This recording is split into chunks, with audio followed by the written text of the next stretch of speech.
Niger's federal government, through the Niger Delta Power Holding Company, has signed a purchase power agreement with utility companies to distribute a total of about 250 megawatts across the country.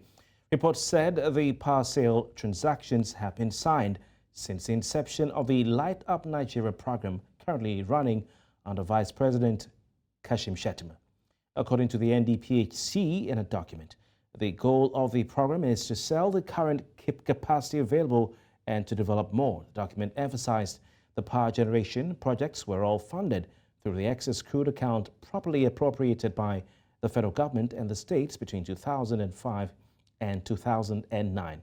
The NDPHC's installed capacity so far is 4,000 megawatts. Despite the foregoing achievements, it said its operations are hampered by a number of systemic challenges which have significantly affected its cash flow. To discuss this, we're joined by Seun. Dania is an energy consultant. Seun, it's very good to have you on the program tonight. Hi, good evening. It's a pleasure to be here. What specific measures or strategies have been implemented by the Niger Delta Power Holding Company to ensure the effective distribution of the 250 megawatts of power across Nigeria in collaboration with the utility companies? Yeah, so the power holding company, they've been working over time with the transmission company of Nigeria, the TCN, to upgrade and expand the country's transmission network, which will enable efficient transmission of the additional power, that will go into the discos, that's the distribution companies.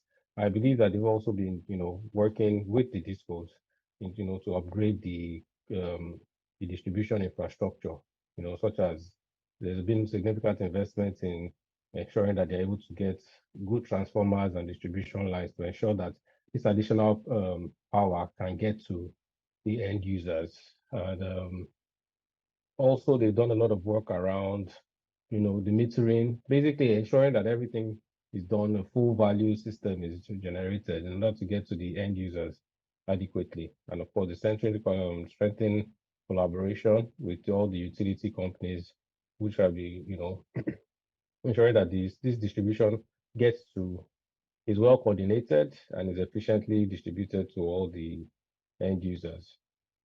All right, interesting. Show. Can you elaborate on the key objectives and goals outlined in this Light Up Nigeria program spearheaded by the Office of the Vice President, particularly in relation to the distribution of the 250 megawatts of power?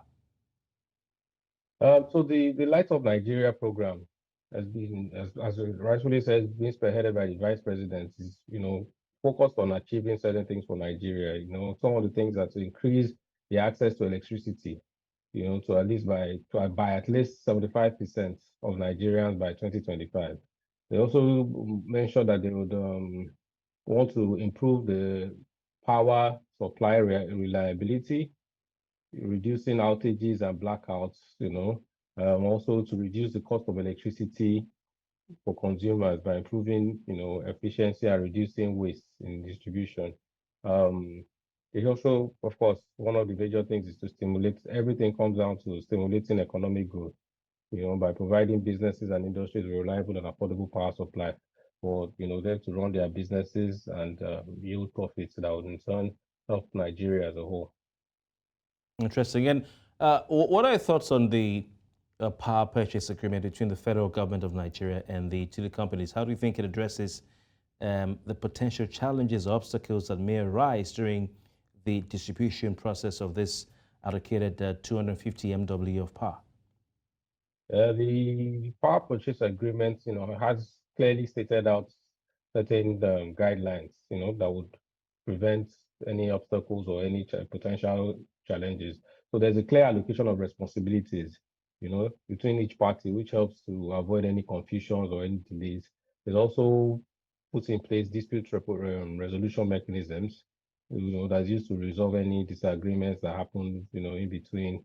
And of course, there's also something that puts a check on everybody, which is a performance guarantee to ensure that, all the utility companies, they deliver the agreed upon amount of power that they're getting. And there's, I think, there's also a price cap set in that agreement to ensure that, we don't have a situation whereby as we've been seeing over time, where the distribution companies or the utility companies come and keep increasing tariffs every time. So all of that is put in place into the the power purchase agreement to ensure that the Nigerians and Nigeria as a whole benefits entirely from the power that's being generated. Are we looking at specific parts of Nigeria? Which parts are we talking about that are being targeted to benefit the most from this 250 MW? So 250 megawatt is it's not so much, but specifically this one that's being generated is targeted at the rural areas. So we want to be able to get to more people. Like I said, we want to get electricity to more than 75% of Nigerians by 2025, and we have a lot of people in the cities who already have access to power, but we have more in the rural areas who do not have access to power. So part of the areas, they get into the rural areas, and then there's a huge focus on industrial areas. So this initiative will provide reliable and affordable power supply, to businesses and industries, which will help, stimulate economic growth. And then part of the urban areas we have, in the big cities, we make to ensure that the power is efficient, reduce outages and blackouts, so that people actually are able to use power properly. And there are a lot of underserved communities that we have in the slums and so many informal settlements. These are the places that are currently targeted by this 250 megawatt power supply. All right, and finally, in what ways does the Light Up Nigeria program contribute to the broader efforts of the federal government in meeting the country's energy demands? Are there any future plans for expansion, envisioned further to enhance the distribution and availability of electricity nationwide? I think the new minister has been talking recently along the lines.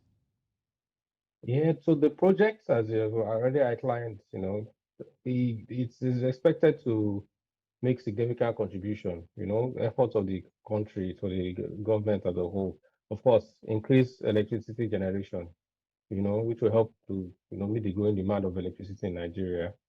First, secondly, would also reduce the reliance on generator, which would in turn also reduce the dependence on, the huge demand for refined petroleum products like KGO and the PMS that people use for powering their generators, which would also, have a ripple effect on the demand for FX, as we're saying, that is affecting the Naira negatively. And of course, the administration has spoken highly about climate change and, being a part of it by attending all the summits that they've been.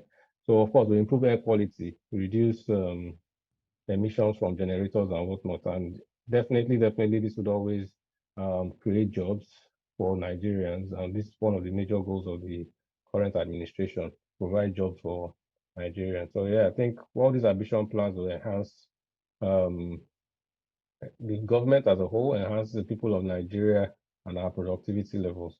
All right. The Light of Nigeria campaign discussion is better enhanced by your Nigerian colors you're donning. Seun, Dania, thank you very much for your time. Thank you very much. All right. Good night.